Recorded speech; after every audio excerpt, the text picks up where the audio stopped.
Olá, estudante de física.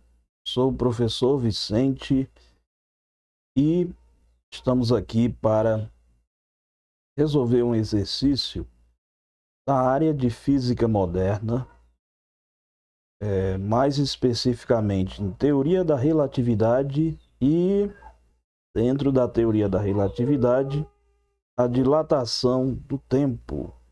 Estamos aqui inaugurando esse novo formato. Espero que vocês gostem. Então, vamos lá.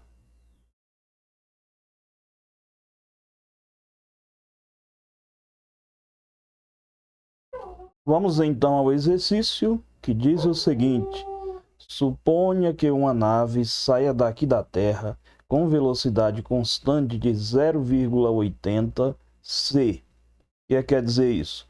80% da velocidade da luz no vácuo, rumo a uma estrela, e que a duração dessa viagem, medida por um relógio nessa nave, seja de 30 anos. O que é que está sendo pedido, né? Qual é o comando da questão?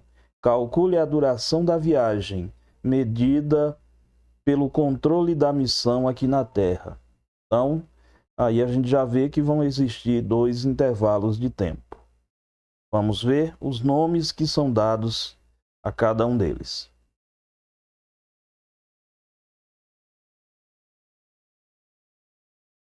Bom, primeiramente, vamos dar nomes.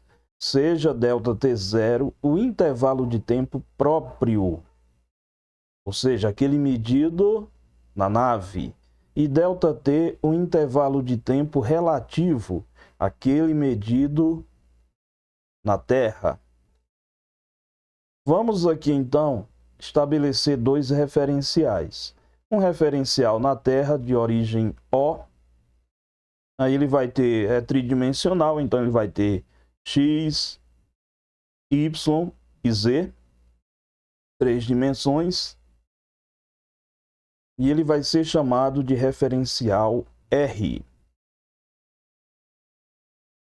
E vamos adotar o referencial R', que vai estar na nave.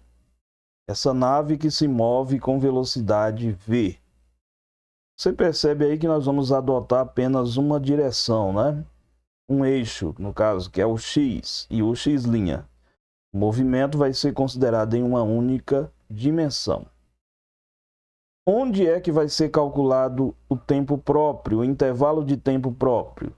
Repetindo, na nave. Enquanto que o ΔT vai ser calculado no referencial lá na Terra. Referencial lá na Terra. Estou falando lá na Terra, parece até que eu estou na nave, né? Então, esse conteúdo ele causa esse tipo de coisa, né? Você fica meio confuso onde você está. Então, no referencial que está na Terra, e veja que esse referencial ele é inercial. O que é um referencial inercial? Um referencial que ele se move com velocidade constante, ou está em repouso, né? Então, esse referencial R, ele é inercial. Bom,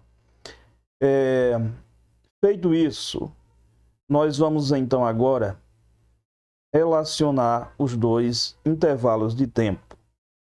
Beleza? Peço que dê sempre aquela pausa e copia e depois segue adiante. Vamos lá então. Seja o fator de Lorentz. Esse fator de Lorentz foi descoberto por um físico que tem esse nome, né? E olha só, parece meio estranho, mas ele não é complicado. Ele usa a letra gama do alfabeto grego e é igual a 1 dividido pela raiz quadrada de 1 menos v ao quadrado por c ao quadrado. Obviamente, você já sabe quem é o v e quem é o c, né? O v é a velocidade da nave, o v, aliás, e o c a velocidade da luz. Essas letras podem mudar de acordo com... O C é sempre ele, né? O V pode assumir outras letras, dependendo do livro, mas a ideia continua sendo a mesma. Tranquilo? Então, esse fator é 1 sobre raiz quadrada de 1 menos V ao quadrado por C ao quadrado. Um detalhe importantíssimo que você deve aí anotar e destacar, igual eu vou fazer aqui, ó, é que o fator de Lorentz, ele é maior ou igual a 1. Então, quando é que ele vai ser 1? É quando a velocidade de V for 0, né? Então, eu faço ali 0 ao quadrado, 0. Dividido por C ao quadrado, que é um número enorme, mais 0 dividido por C ao quadrado continua dando 0. Aí 1 menos 0 vai dar 1. Raiz quadrada de 1, 1. Aí fica 1 dividido para 1, o fator vai dar 1. Nos demais casos, ele sempre vai ser maior do que 1. Então, quando existe velocidade V, o fator de Lorentz vai dar sempre maior do que 1. E aqui eu vou mostrar a relação entre o ΔT, o tempo relativo, né?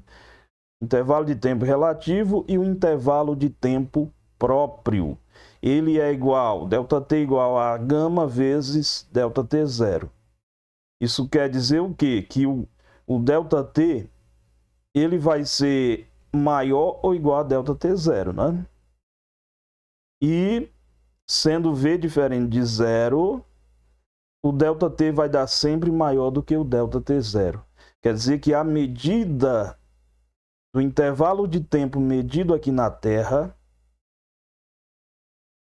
vai ser maior do que o medido lá para o mesmo fenômeno, para o mesmo acontecimento lá dentro da nave. Isso é o que ocorre na nave, com esse tempo medido pela nave, é o que a gente chama de dilatação do tempo, né? O tempo lá passa mais devagar do que fora. Isso se deve a esse movimento em alta velocidade. Aí você diz, professor, em baixa velocidade, já que se o V for diferente de 0, o gama vai dar maior do que 1. E aí o ΔT daria maior do que o ΔT0. Pois é, quando a velocidade é muito baixa, como essas que a gente está comum no nosso dia a dia, né? 80, 100 km por hora e outros valores maiores, mas nessa região do nosso contexto, o gama continua dando 1, porque sendo V ao quadrado pequeno, e o V e o C ao quadrado, a velocidade da luz ao quadrado, dando um número altíssimo, essa divisão continua dando muito perto de 0, né? Então, com isso, o fator de Lorentz continua dando 1 para velocidades baixas, e aí a física clássica continua valendo. A física moderna, com a teoria da relatividade, vai entrar com velocidades altíssimas. Essa é a distinção entre as duas físicas, né? A clássica e a física moderna com a teoria da relatividade. Beleza? Então, fizemos isso aí. Vamos agora, então, para a resolução da questão.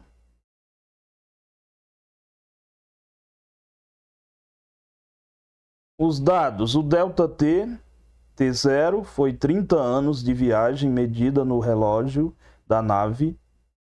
A velocidade da nave, 80% da velocidade da luz. Agora a gente vai, então, escrever o fator de Lorentz. Aqui eu vou apagá-lo e substituir ali o 0,80C, certo? Então você copia aí, porque eu vou apagar para a gente poder escrever aqui. Então, apaguei, reescrevendo, fica ali o 0,80C ao quadrado dividido por C ao quadrado. Agora, nós apagamos o gama ali para não ficar repetindo ele, né? 0,80 ao quadrado é 0,64 e o C fica ao quadrado. Aí você olha aí, ô professor, tem um C ao quadrado em cima e outro embaixo, então trata de dividir um pelo outro, ou como a gente fala no nosso linguajar, cortar. Sobrou então 1 sobre 1 menos 0,64. E aí você vai aí no miudinho, essa diferença 1 menos 0,64 é 0,36. Raiz quadrada de 0,36 é 0,6. Aí eu vou jogar lá para cima.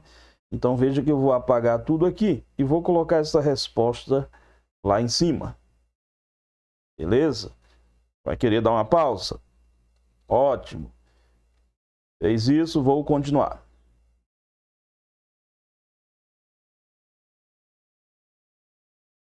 Essa divisão eu poderia fazer, correto? Mas aí vai dar uma dízima periódica. Então vou deixar esse indivíduo aí do jeito que ele está, 1 sobre 0,6. Quando eu divido 1 por um número menor do que ele, o resultado vai dar maior do que ele, ou seja, mostrando que o gama vai dar maior do que 1. Então ali embaixo, na raiz quadrada, sempre vai dar 0, alguma coisa, né? Porque vai ser 1 menos um fatorzinho ali que faz com que a raiz quadrada sempre dê 0, alguma coisa. Aí eu retorno aqui com a relação entre o ΔT, o intervalo de tempo relativo e o intervalo de tempo próprio, e vamos fazer a substituição do gama. Você vai observar em livros que eles vão fazer essa conta já colocando o gama ali, o fator de Lorentz, né? 1 sobre raiz quadrada de 1 menos C ao quadrado, V ao quadrado por C ao quadrado vezes o ΔT0. Aí faz a conta e chega ali no 1 por 0,6 e tudo mais. Eu preferi fazer separado, tá certo? Mas há essa possibilidade também de fazer as contas junto aqui. Aí olha ali, ficou 1 por 0,6 vezes 30. Aí eu faço uma vez o 30, 30. 30 por 0,6 vai dar quanto? Se fosse 6, 30 por 6 daria 5. Mas como é 0,6, vai dar 10 vezes maior, ou seja, do que 5, ou seja, 50. Então, o ΔT aqui é 50 anos.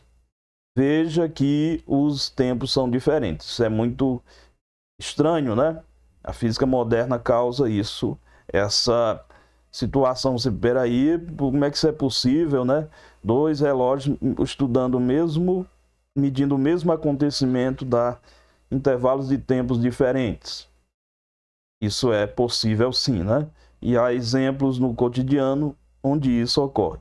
Agora, viajar na velocidade próxima à velocidade da luz é um desafio aí para o futuro, né? Estou falando de naves, mas partículas subatômica, elétrons já viajam em altas velocidades, seja em laboratório, seja em aceleradores de partícula, né? Seja na própria natureza, com os raios cósmicos, por exemplo. Beleza? Então é isso aí. Parabéns por ter chegado até aqui e nos encontraremos na próxima. Espero que você esteja gostando bastante desse tema, vendo esse acontecimento, né? Esse choque de realidade, né? Dessa nova física que se apresenta. Beleza?